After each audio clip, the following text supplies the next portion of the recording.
We're live. Hey. Hi. Hi, everybody. Hi, Taylor. Hi. I'm Tori Reese, Victoria Ann Reese, and this is a conversation I'm having with Taylor Hurley, Tay, who is a dear friend and inspiration and member of the Witch Switch community. And we're here today to talk a little bit about Jubilee zinevella, which is a project I've been working on that centers around a story about a fictional quest to a fictional future version of Burning Man 2020. It includes a also fictional Jubilee movement, which kind of pinions the story around itself.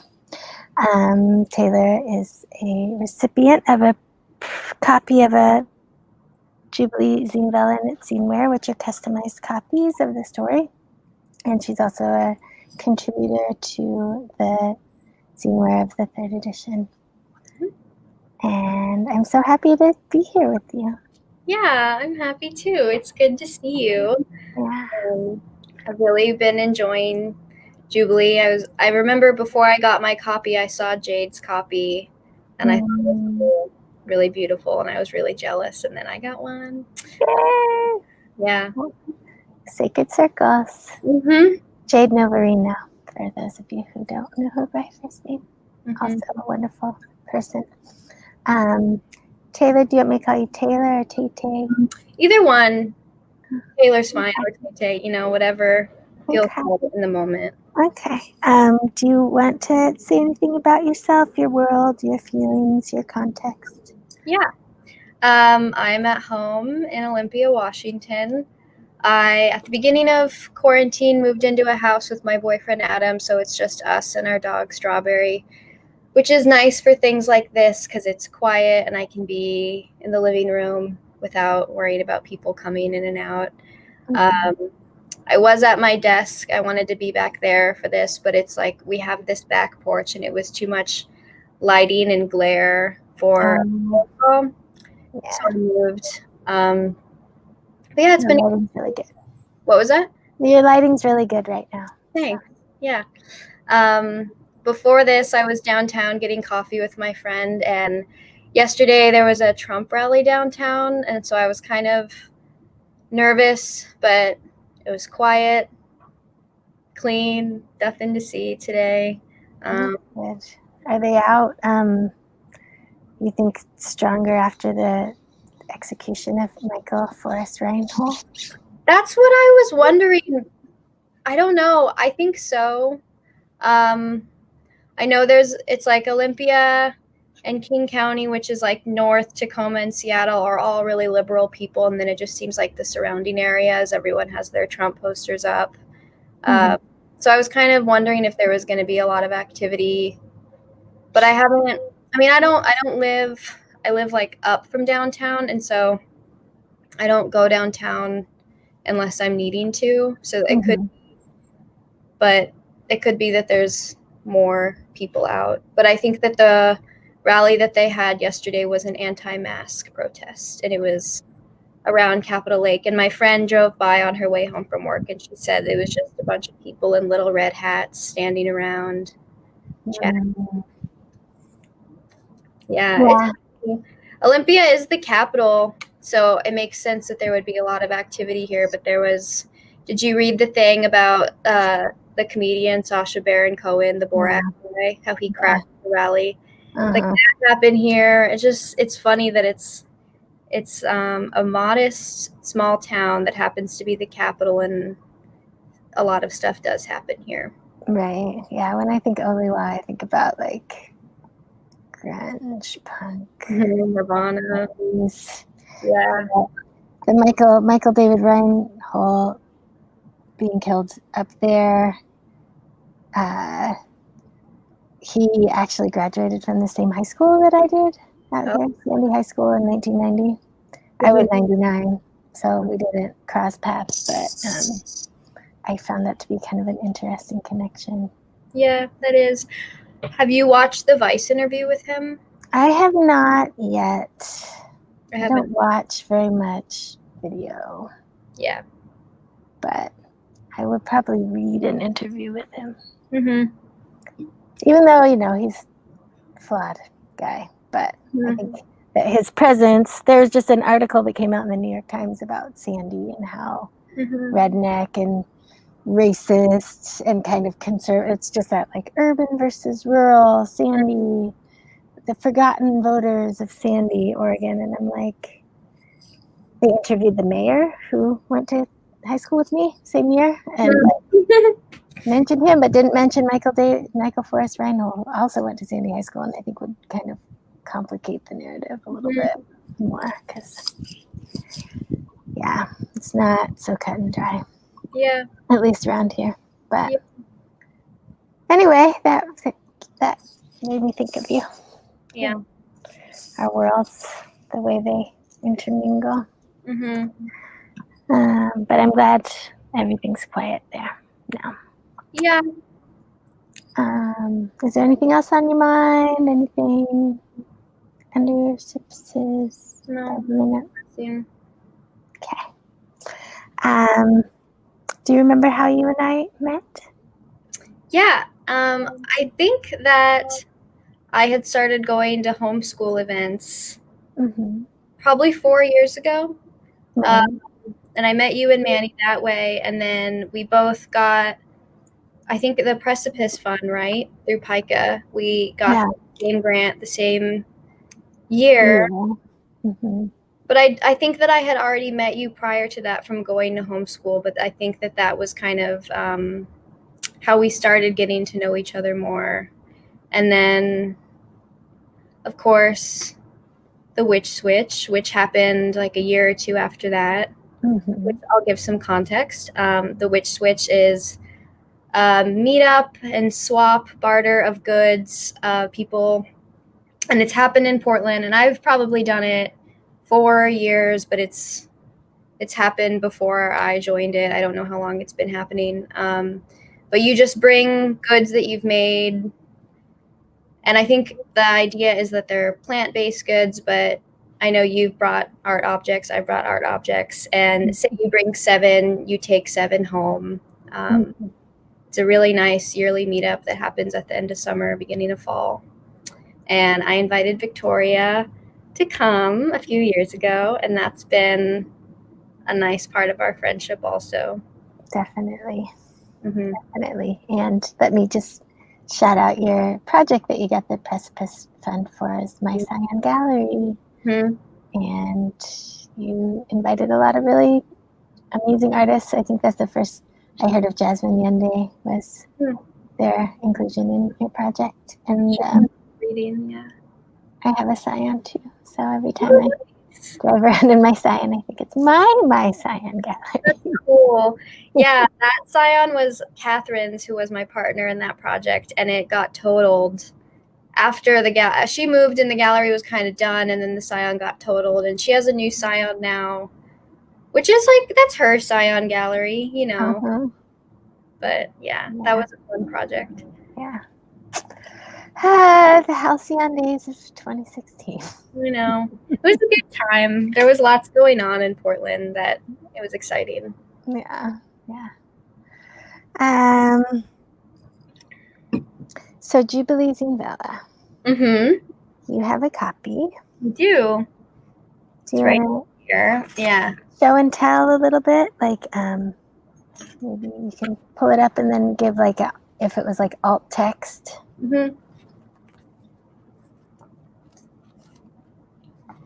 And then we've got, so the wording on my purse handle is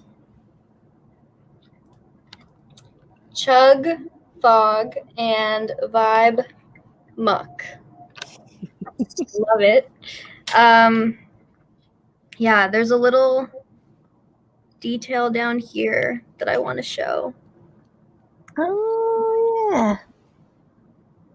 Yeah. I think that came from Taryn Tomasala. Nice. And I like the tattered edges. I think that looks really cool. I have it hanging up on a hook on my wall, and my walls, the paint color of my walls is raspberry smoothie, and a lot of the like pink detailing. Kind of, it's like exactly the same tone of pink, which is nice. It looks really good. But I'll give it some verbal description. The cover is really soft. It feels like you used like a worn t-shirt or something, like a t-shirt from the bins that's soft and been well loved. And there's this piece of lace that's been bolstered on with some pink stitches that are kind of random, except when they meet up in the middle to outline a heart cutout. And I was wondering if you cut a heart from the lace and used the heart for something else, and then you may do with the negative space of the heart and the fabric that it came from. And then it's kind of like a lime green spray paint around the edges and a raspberry smoothie paint, kind of like a drizzle, but it's all solid. And then in the top left corner of the lace, sewn in are these two green plastic kind of wavy ovals, and one is hooked into the other. They're probably like each half an inch in size. And then in the left-hand corner of the black fabric, up from that shape of the two ovals hooking is mirrored, but it's in these black, kind of like an onyx hematite bead. They're very small. And then the strap of it it's like a tiny pink metallic unicorn horn wrapped around some wire, and then rainbow alphabet beads, all different colors, lots of pink and orange hues in the letters. Yeah. Nice. Thank you. I had forgotten some of those things. Nice. Appreciate it.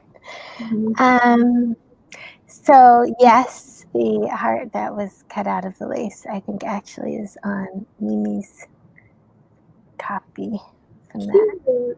Yes, so you guys are connected in that way. I made a zinevella zineware, which is like the fabric cover and hanging for her with each edition, but instead of the zinevella on the inside, it has like blank pages for her to have a diary. So it's a little. Has she been using it? She has, yes. She likes them. I think I'll like find her like one of them like on a table somewhere with, and she's like, "Don't read my diary." Oh. It begins, so it begins. Yeah, that reminds me. I had a Harry Potter diary when I was younger. Uh-oh, you glitched.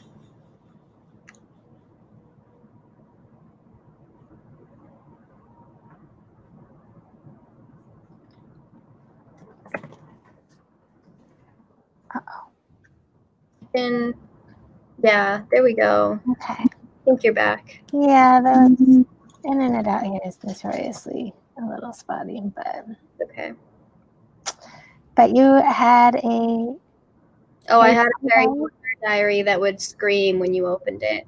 It was like the lock didn't really work, but the scream you could just hear from anywhere, so you always knew if someone was reading it. Amazing. That's very Harry Potter.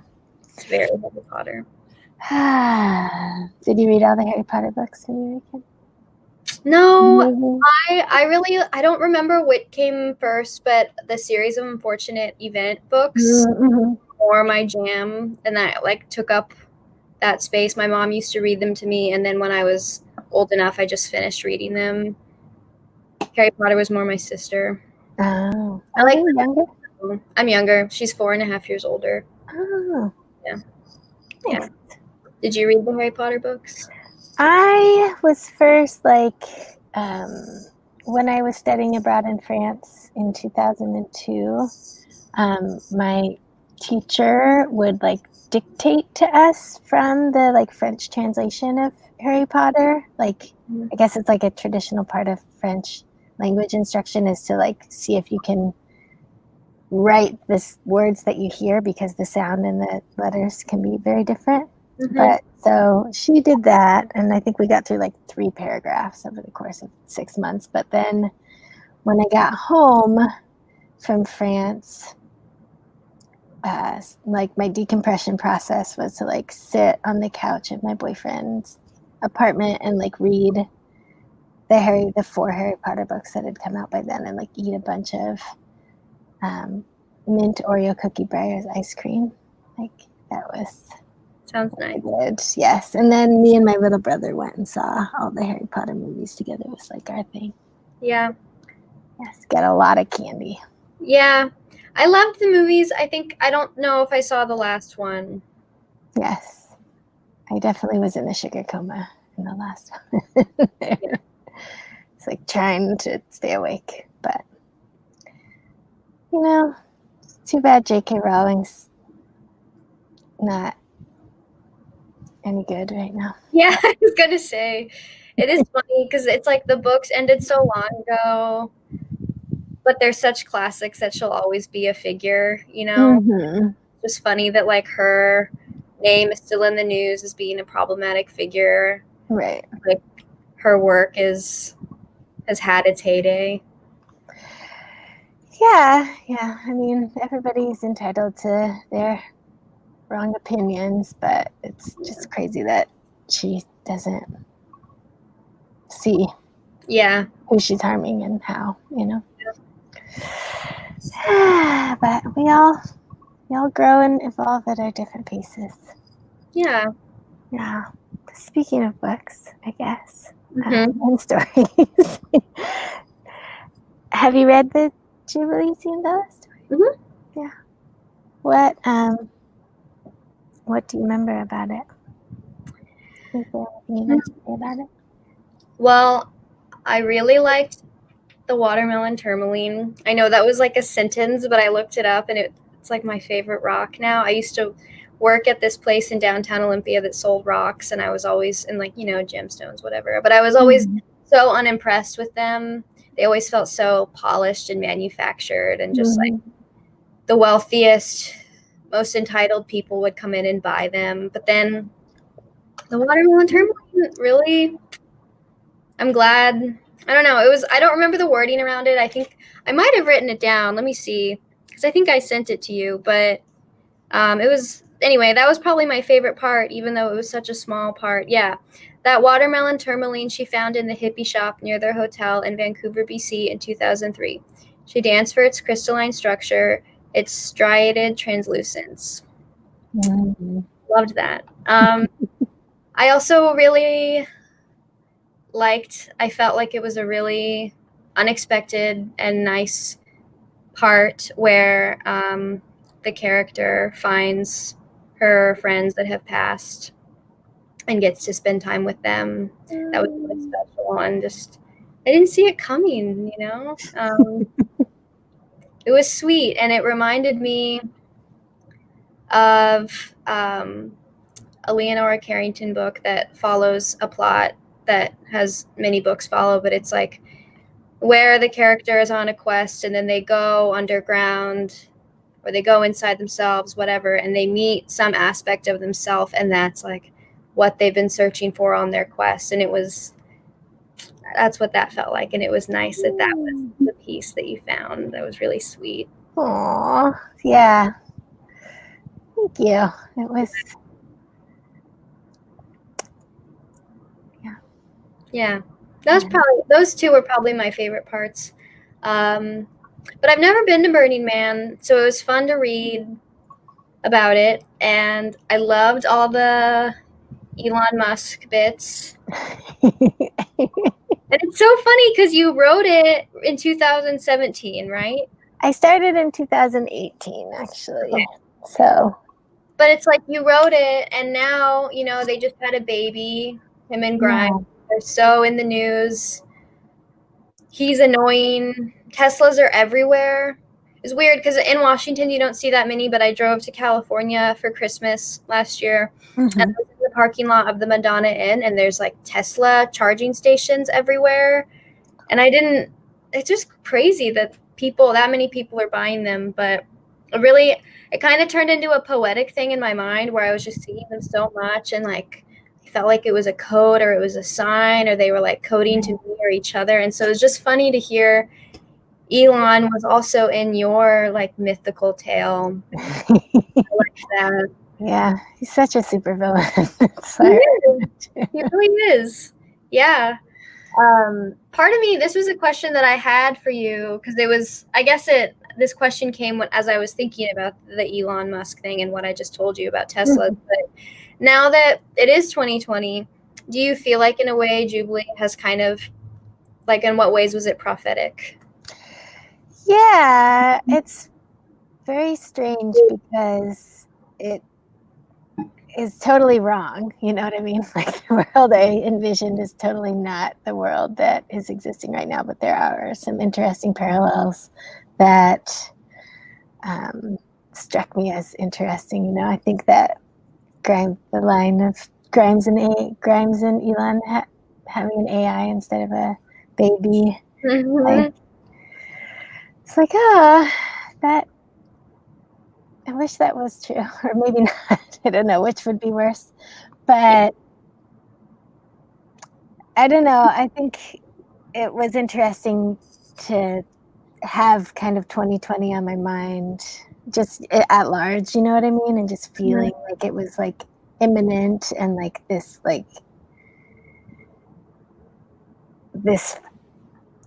thing to look out for, you know what I mean? And I think I was trying to like write my way into what I wanted it to be in some ways, you know, but like,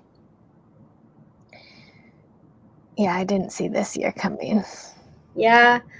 Well, it's interesting that you say that because I know 2020, kind of what you and Elizabeth were talking about, it's like the roaring 20s all over again. Everyone knew it was going to be big. And some friends that I have that are really into astrology have told me that astrologists for a long time have known 2020 was going to be like a lot of change, a lot of upheaval. It was going to be big. But I don't think anyone saw any of this coming. Right.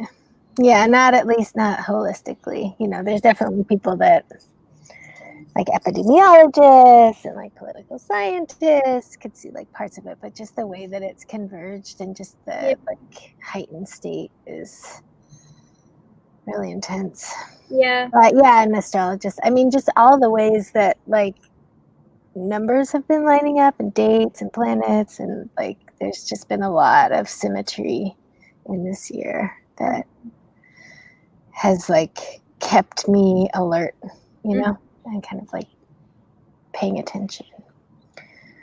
But yeah, it's like the first year that Burning Man hasn't gone on. So I did the virtual Burning Man, which really, what's that like? I haven't peeked at it yet. I'm a little wary, I guess. Just, you know, Burning Man is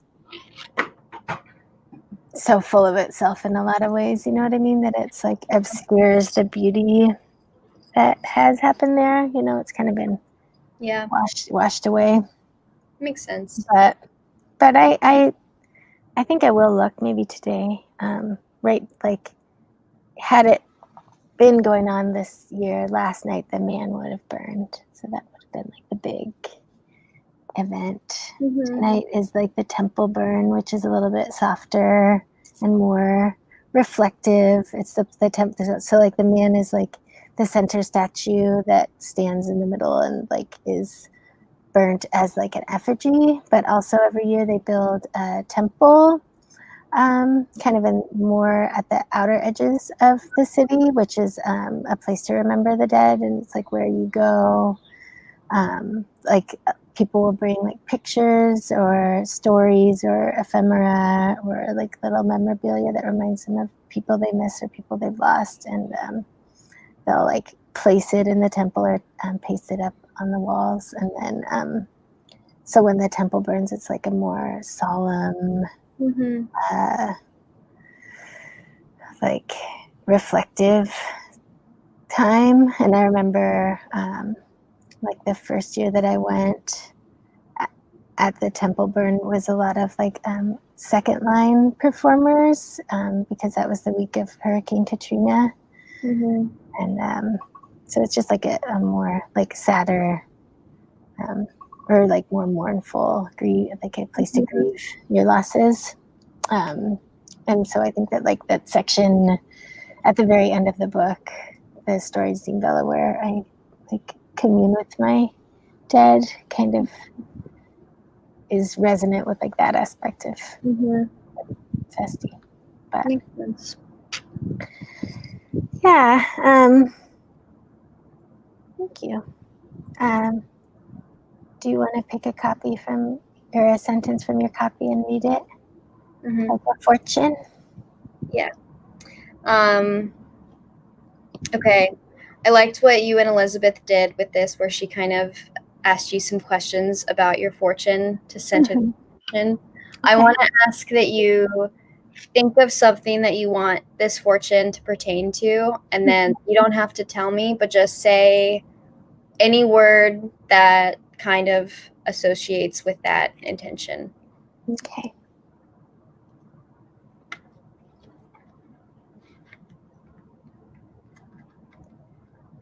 Let's say infinity. Okay. On her left, on the edge of the next section, a backlit person stood in front of a projector screen. Thank you. Does that answer it at all? I think that there's something to be said for like silhouettes and others. Like the interplay of darkness and light. Do you want me to read you a fortune? Copy? Okay. Yeah. Okay, I have something in mind. Let me think of a word to share.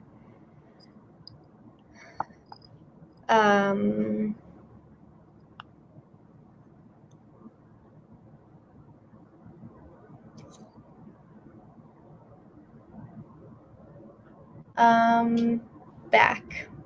Okay.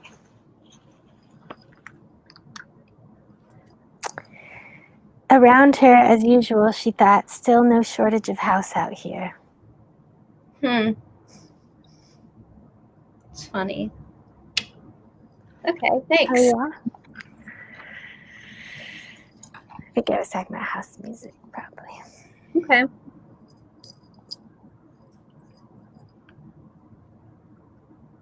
Does that resonate in any way? The house as in shelter does more than the house music. Yeah. Maybe I'll have to think on it, but yeah, that resonates.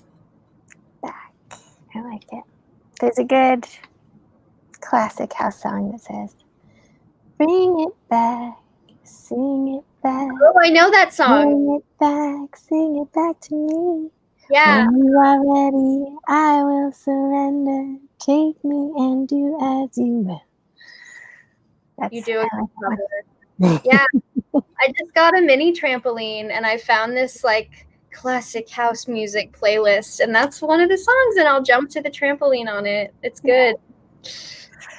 You know, I spend a lot of time moving to house music. It's really important to me. That's cute. I'm imagining you on a mini trampoline.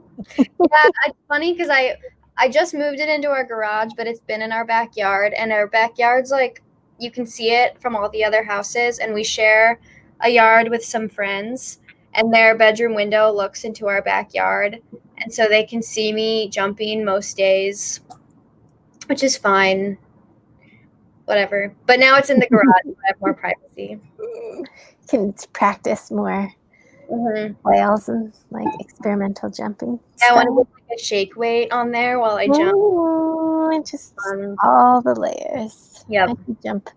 I have a trampoline in my yard that's bigger. Oh, nice. Than Mimi's, but and does Mimi like it? Yeah, it's definitely like part of her daily repertoire. She'll just get bored and start jumping.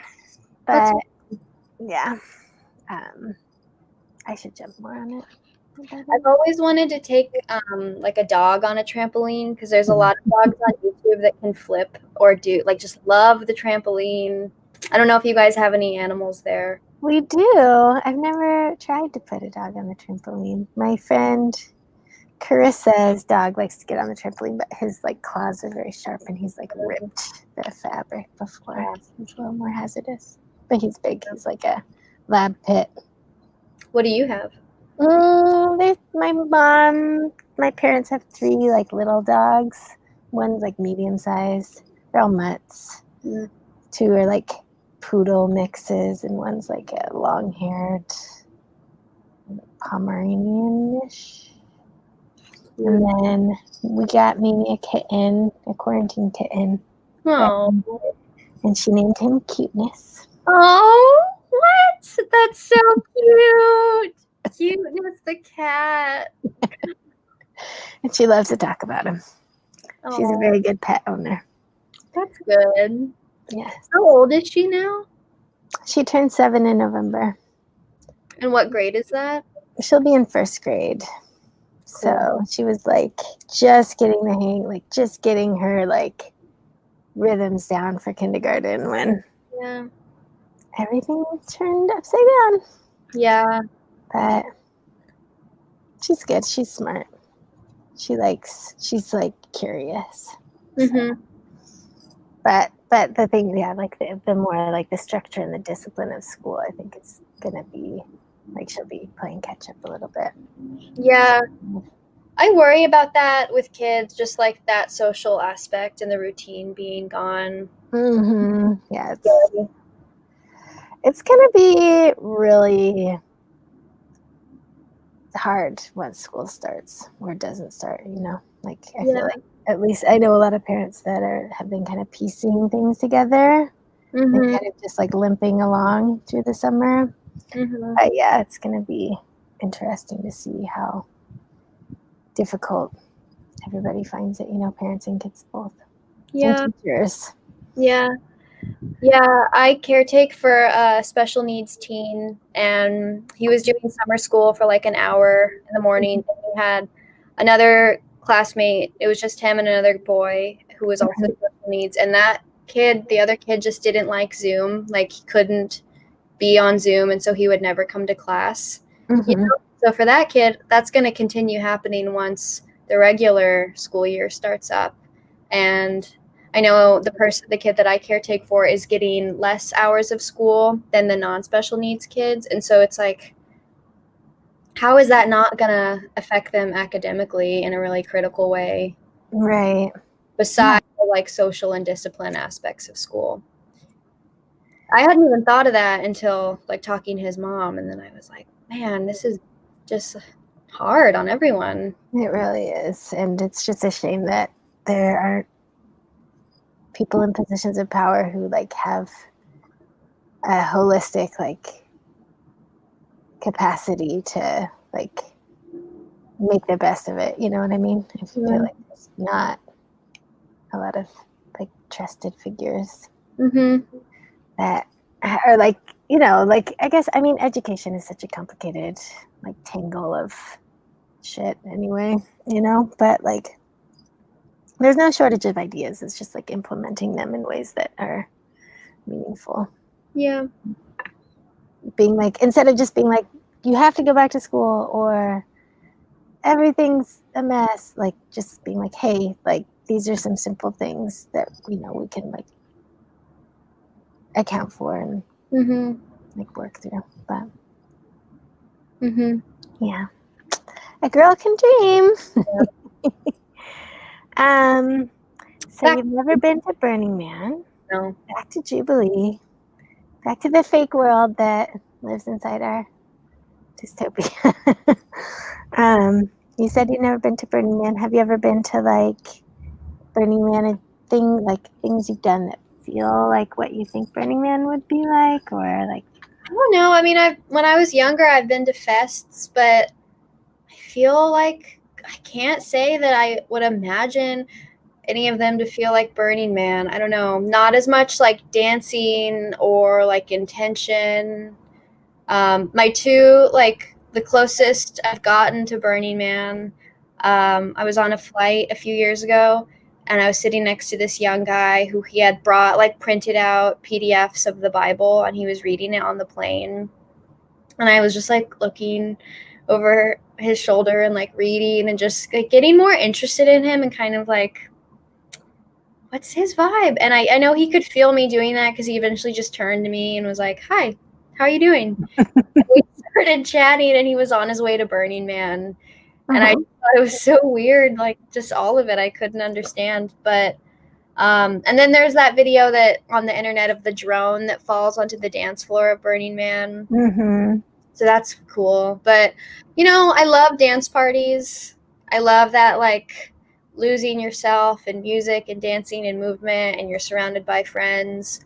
I would say most of the festivals I've been to feel less like that versus just like a show that ends in music playing and a dance floor appears, Mm-hmm. But Burning Man just feels really like its own thing. I've never been to a rave either, so I feel like I'm really just Someday.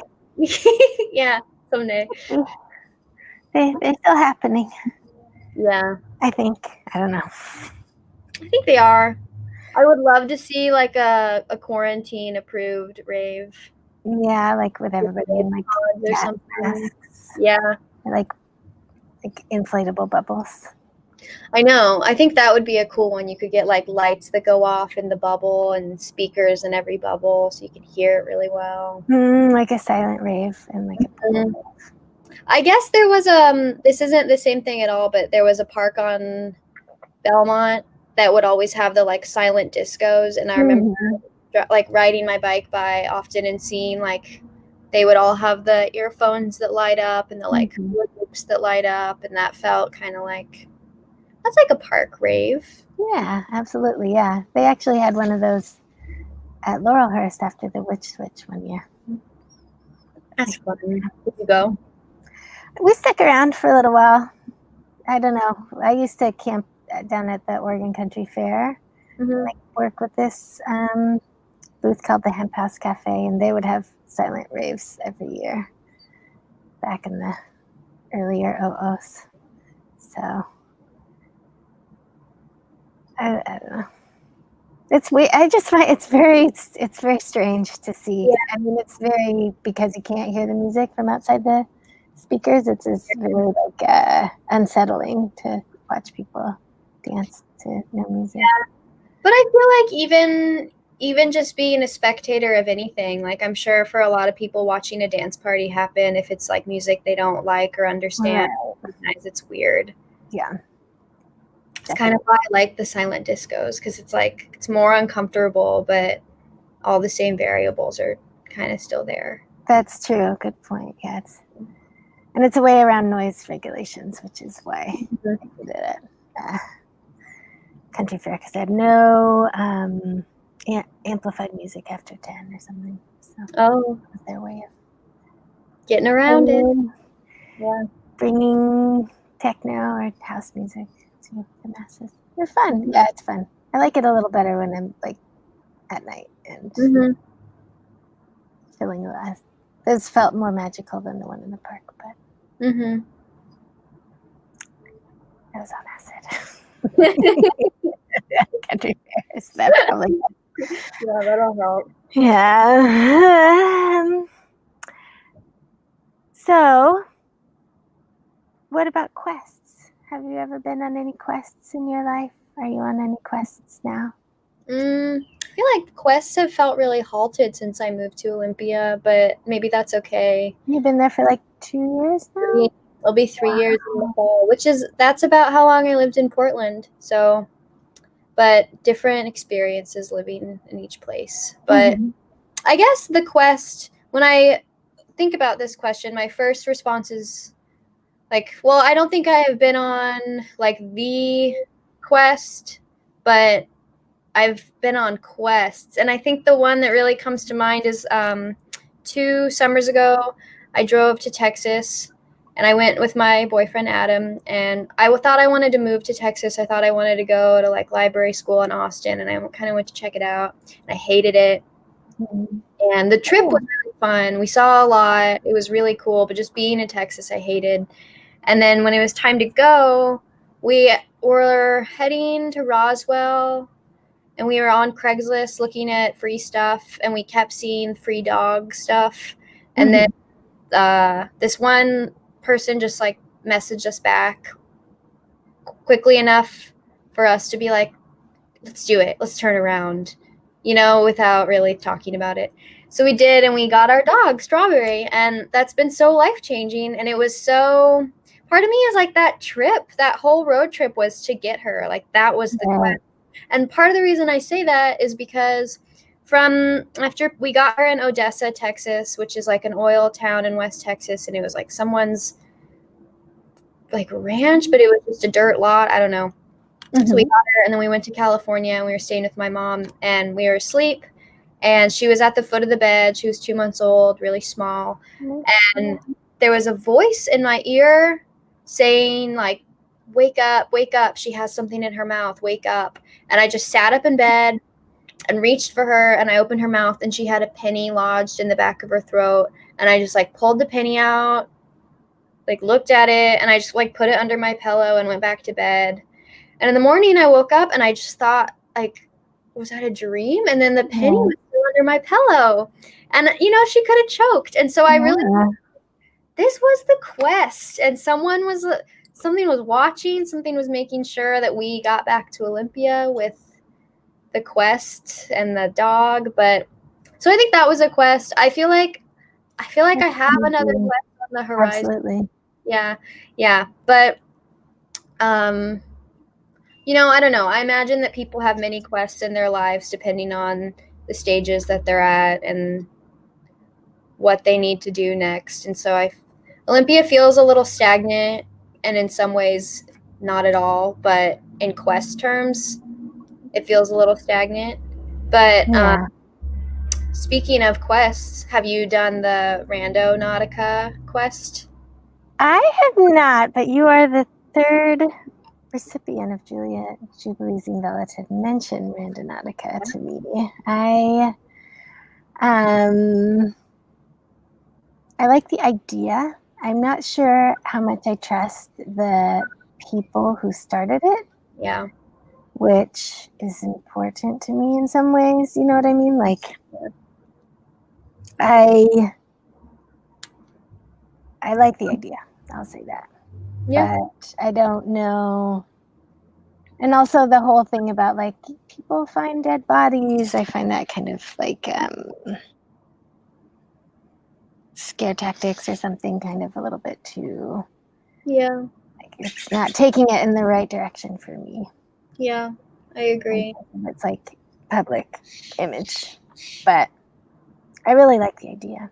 I think that there's something to that, and it's worth like.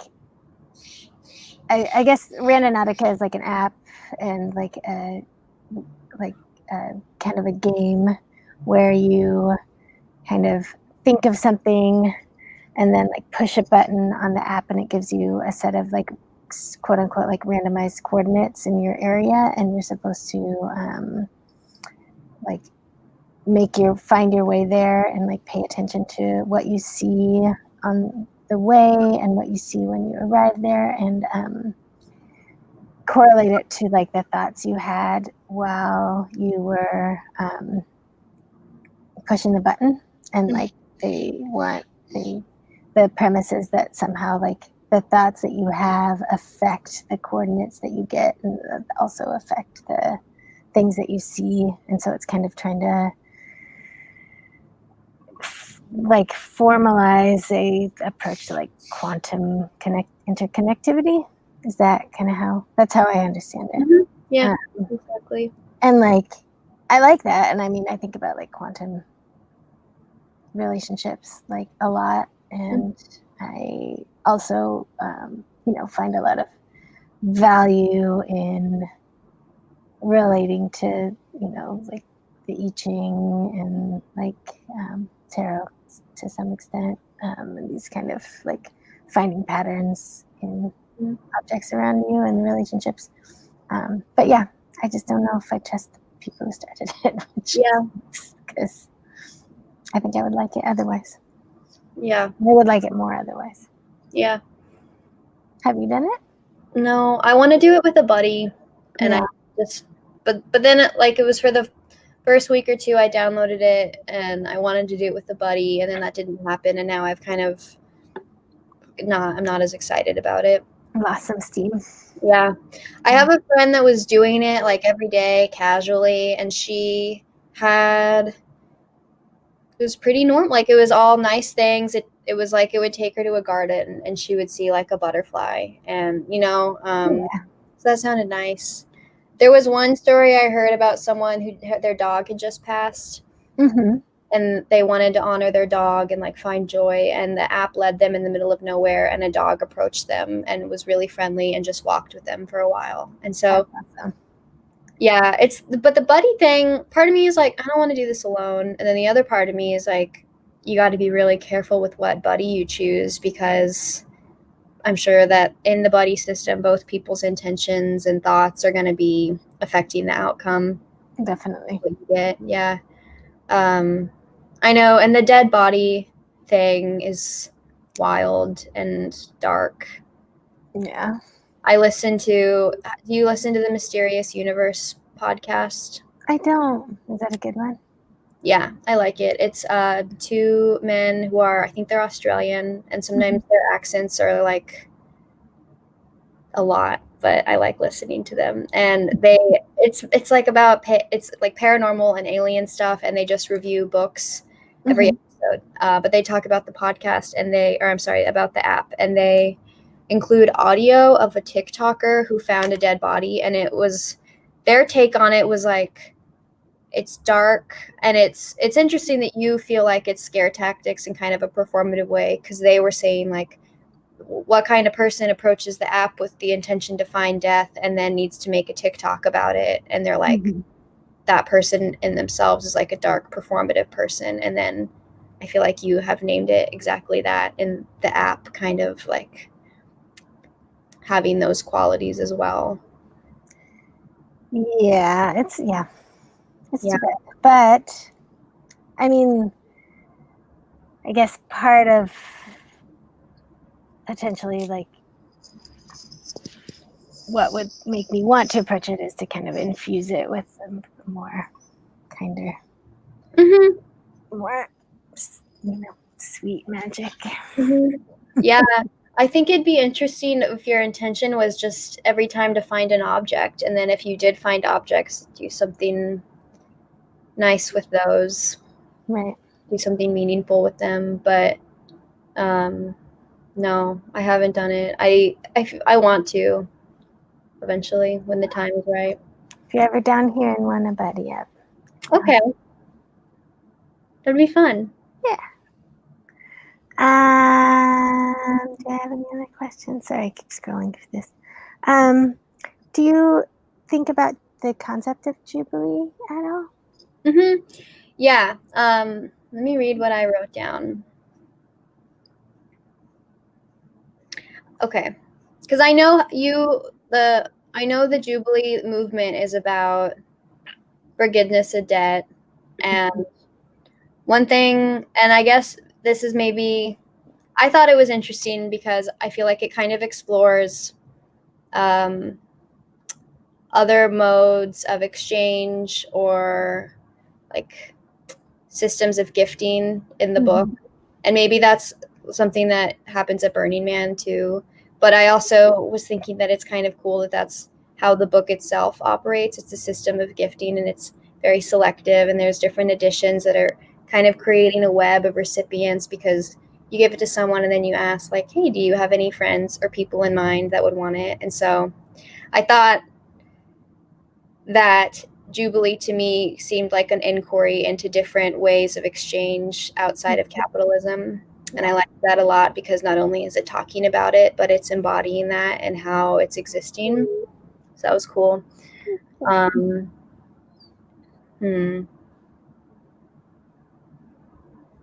And a lot of themes of not necessarily permission, but like acknowledging what is open to you in quests, because I feel like it's easy to get really excited and just think like anything is open to you when you're soul searching, and it's like a very romantic idea to have a quest. But I think the Jubilee was a really good example of like, we'll acknowledge the parameters of what is yours in the quest to take or enter. So that was a nice aspect of it as well. Thank you. Mm-hmm. I like that. Yeah.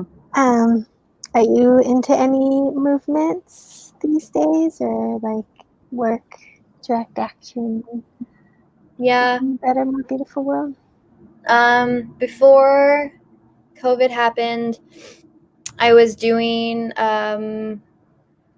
I guess I was doing it for school credit as part of the program I was taking at Evergreen, and the program I was taking was like a union and labor and civil rights program, which was cool. And then they wanted you to get an internship, but I didn't want to work with like a union, and I was kind of last minute to it, and so I ended up volunteering with like a youth outreach mentorship program, and it goes to a halfway house of like formerly incarcerated young men.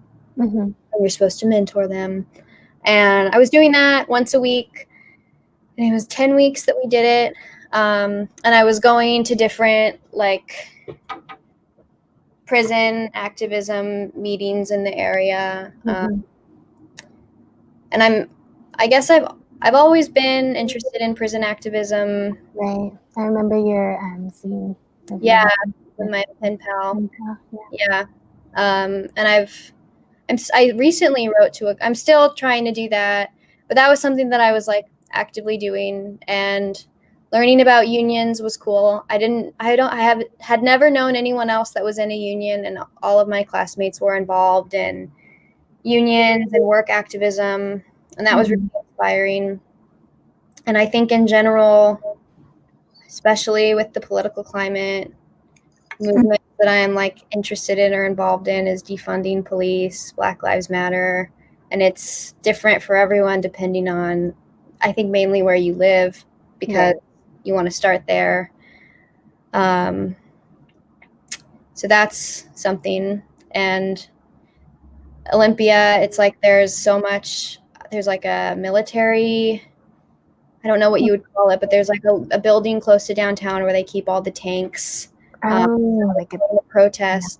I don't know if you'd call it a base, but there is a base that's like just north of here. Mm-hmm. There's a lot of Fed presence here, and you definitely could feel that when going to protests.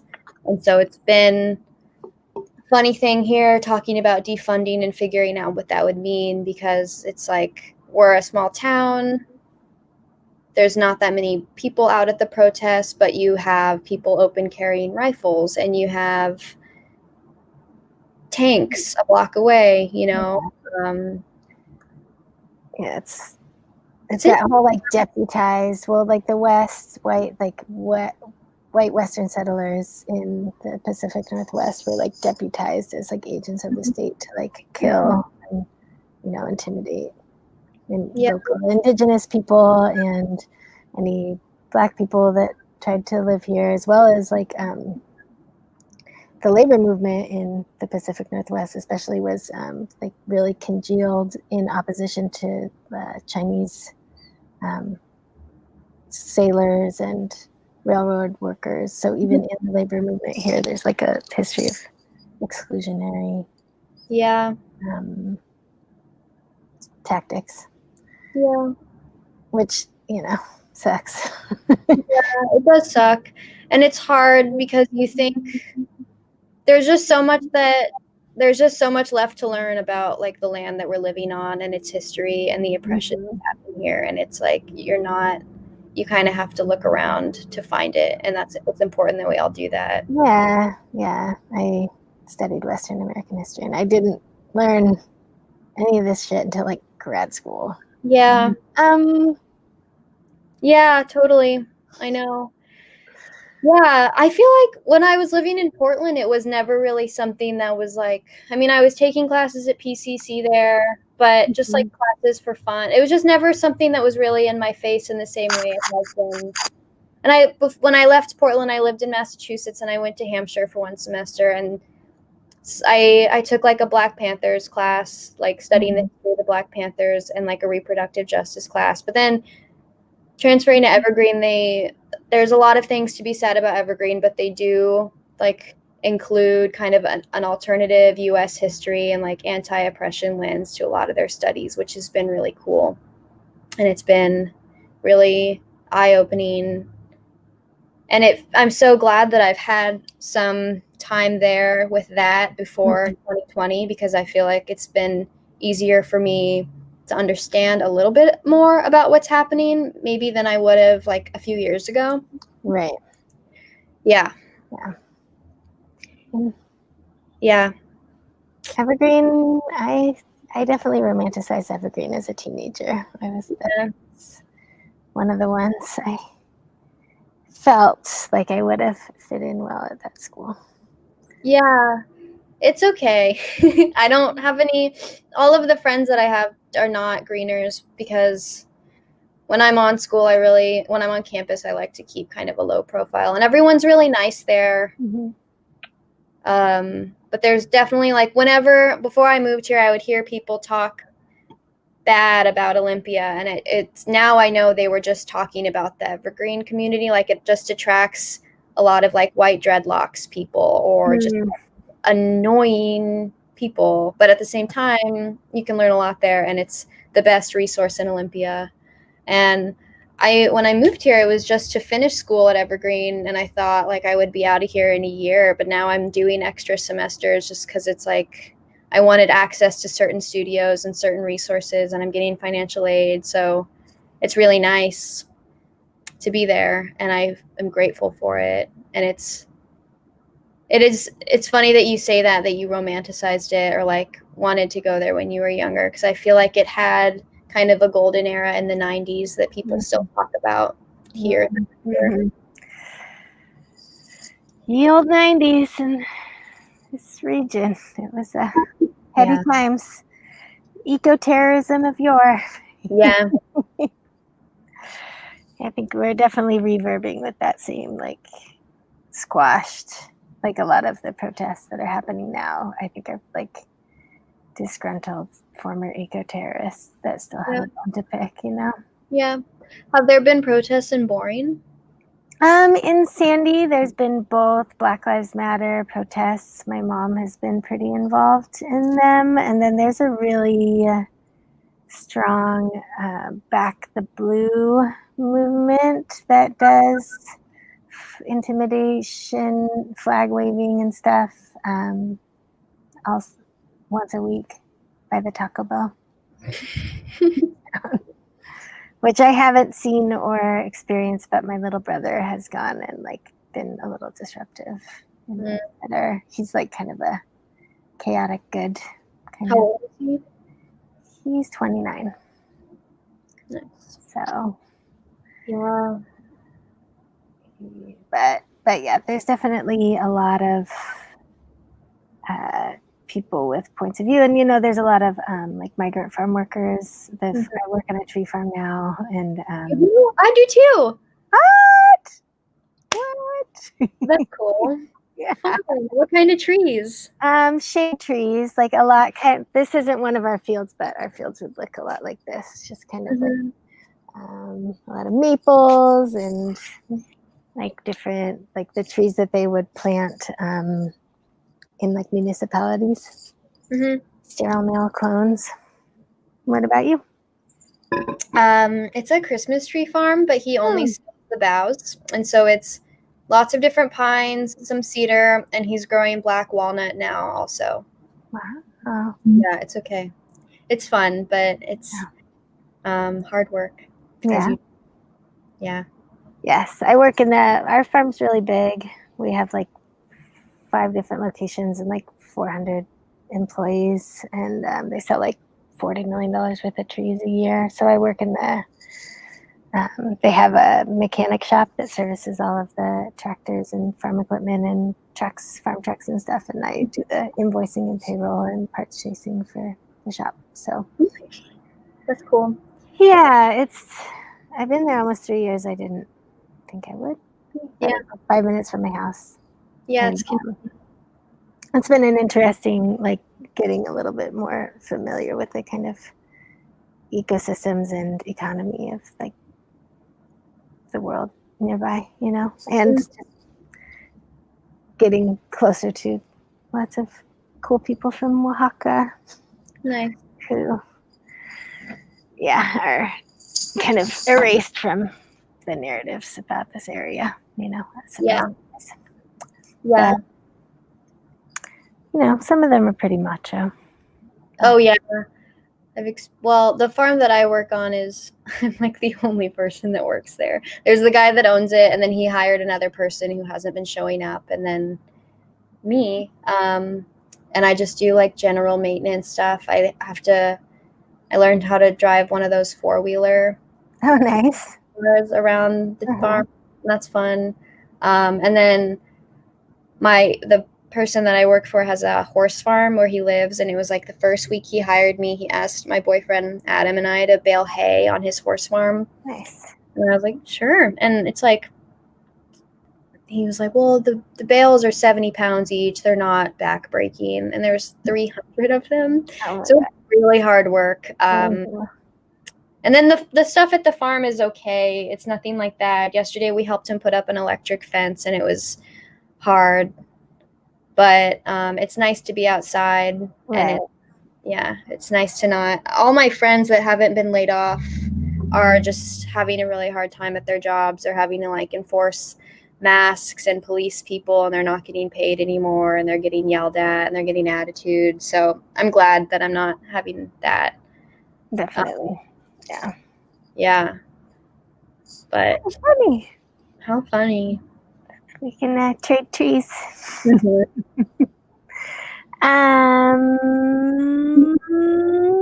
you have any questions for me?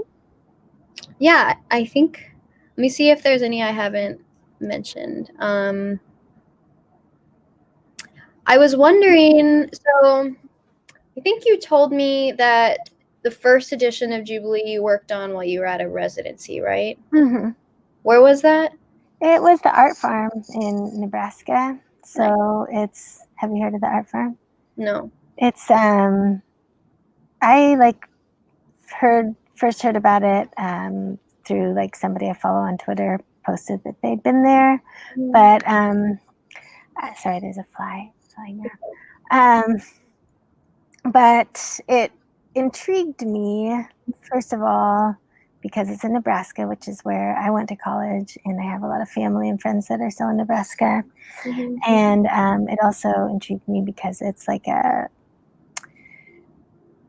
it's on farm land, and it's not like a working farm, but it's farm-like. It has a garden, and it has lots of different outbuildings, and like needs like a lot of the like residency spaces are like in old barns or old farmhouses that they've like collected from neighboring farms. Sometimes they'll just like move a house from like one part of Nebraska to the other in the back of a flatbed.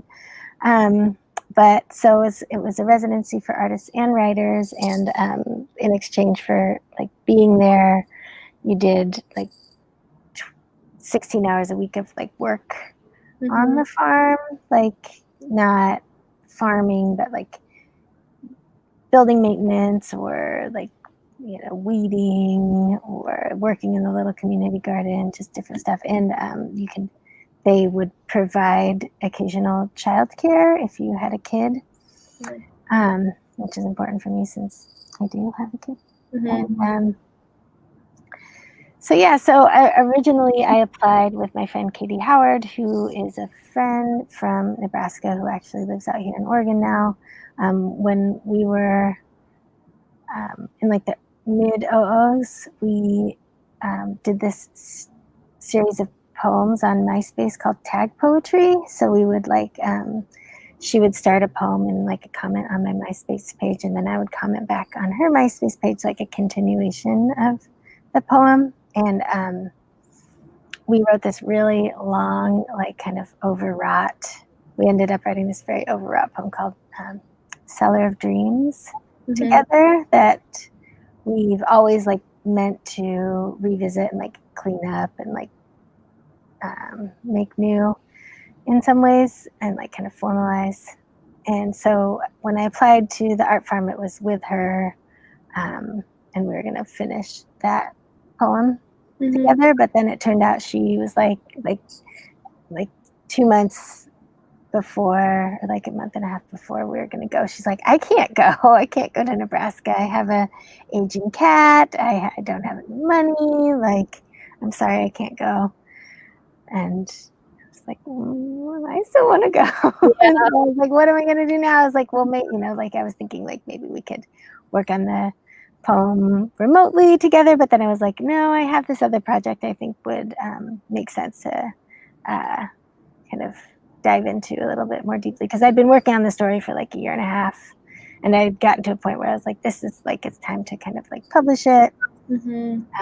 But yeah, so it was at that residency that I like printed all of the copies and like made all of the covers and zineware, and yeah, scanned them all, made some various like audiovisual supplements. But it's a really lovely place. I met some really cool people there. Like the atmosphere is really like chill, and I highly recommend the art farm. The guy that runs it, Ed Today, it was like his family farm, but he was like a set painter in Broadway in New York.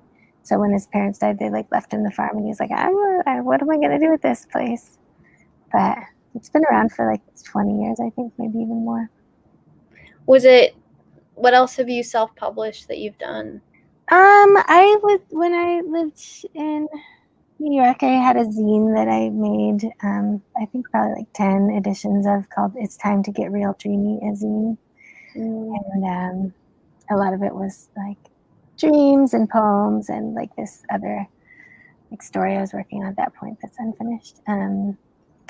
One episode of the zine was dedicated to Bruce High Quality Foundation University, which is the free school I went to, the free art school I went to in New York, and like included a lot of contributions from my classmates there. We self-published a book of like juvenilia poetry that's not all good. And then I did this one like kind of similar project where I like made a lot of little like cardboard books and used them as journals. That was kind of I think the most immediate precursor to Jubilee. But I like self-publishing. I bought a saddle stapler. Nice. Yeah. That's cool. Let me see if I have any more. I think I asked you all the others.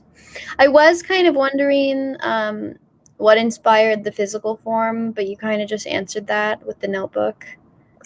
Yeah, well, yeah, and it all kind of stems to this one. I went to a poetry reading at Passages bookstore on like MLK like 3 or 4 years ago, and they had this one art book in the corner of the room that was like covered in wide wheel corduroy, and everything I've done has kind of been in homage and inspiration from that. It's like spiraled outward from just citing that book and the wide wheel corduroy on it, and thinking I wanted to make things that kind of felt like that to me. But yeah, the actual like including the handles and the wire. Can I see that one? Is that one? Yeah, this I think is second edition. It's also got a little cutout heart and some lace. It's got this little like piece on the back. Its name is Plaid Pantry. Nice. Which is my favorite convenience store chain. And it's got this little bead section. This is from Taryn Tomasello. Like she gave me a lot of like her old jewelry. And it's got this like wire piece from my work. But yeah, so a lot of the materials, like this is welding wire. These are like automotive like connectors, and then some like galvanized wire. Like those, I think, sprang from working where I do in the shop at the farm.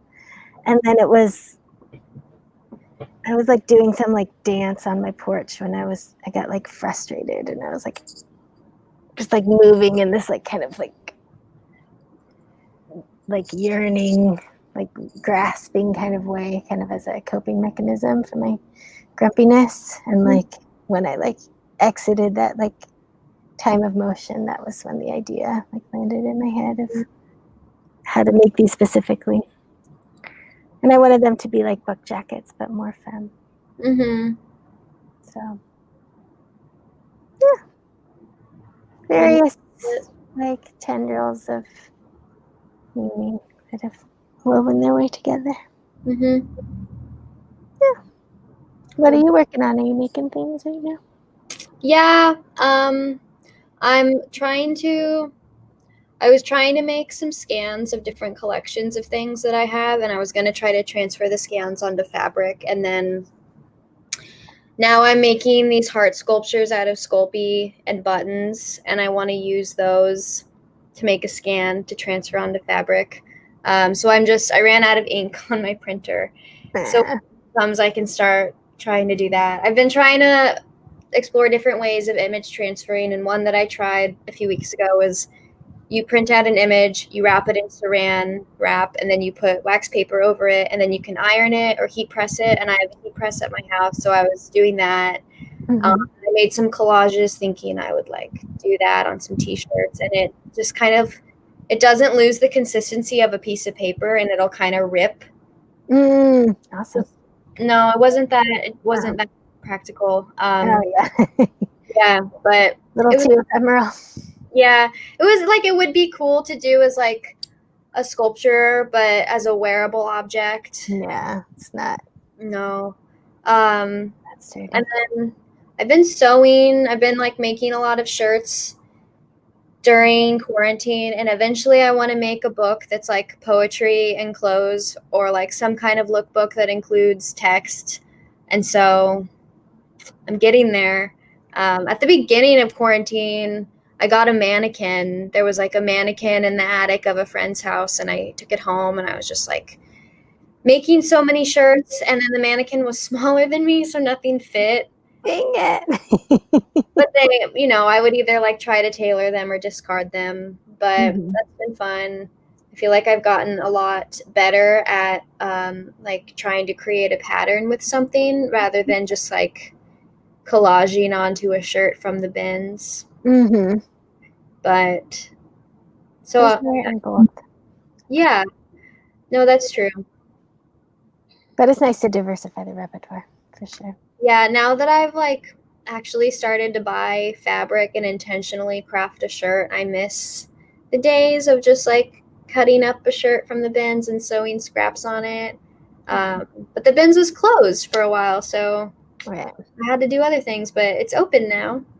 It's funny, I went to the bins in Portland a few weeks ago, and there was a line out the door to get in, which is nice that they're staggering people, and they have a capacity. And then when I was in there, they only allow one person at a bin at a time. And I was like, that's going to be a little stressful. The one in Olympia is like anything goes, no rules, whatever. But Portland really had it on lock, and I got asked to like move to the next bin because one person was at one end and I was at the other, and that was 6 feet, and I had to move to another bin. But that's fine. How did it affect your find? Like, were you able to find as much stuff, do you feel like, or not so much? Because it's just, I think when you're regulated like that, your hunt it's more timid, Yeah, sorry, Mimi just shut up. Yes, sweetie. You want to say hi? So, but Mommy? Yes. Mimi? I can't finish my sandwich. It's gone to a spot where it's empty. Okay, well, don't finish it. It's fine. Mama, can I have a treat? Yeah, here, just give me like 2 more minutes, and I'll get you. Candy is down. Just give me 2 minutes. Can I have some ice cream scoop? Yes. Can I try to scoop that? I mean, you can try. This Mimi needs ice cream. I know the feeling. It's a hot day. Yeah. Well, I guess that's kind of my cue to go attend to my child's ice cream desires. But is there any last words or final thoughts? Just thanks for including me and making sure I got a copy. And I think that the blog that you're doing along with the book and all of the interviews that you're doing. It's really cool, and it's a nice project. I'm glad to be part of it. I'm honored to have you as part of my world. Thanks. And maybe I'll see you at the next switch. Yeah, Corey said that she's trying to plan one. Yes, that's what Taryn said. I'm interested to see what it'll be like. Yes, what kind of modifications we need to enact to make it safe in this image. But I think we can figure it out. Mm-hmm. With like 10 picnic tables, one person per picnic table. That would be cool. You could just have a sign of what you had, like on a big poster board, so no one would even have to come to your table unless they were interested. Mm-hmm. Just take out the scoping aspect and make it very intentional with the approaching. Yes. Something we can like learn from your bins experience. Yeah, exactly. Okay. Cool. Well, see you soon. Have a good day. Yeah, you too. Enjoy the sunshine. Thank you. Bye-bye. Bye.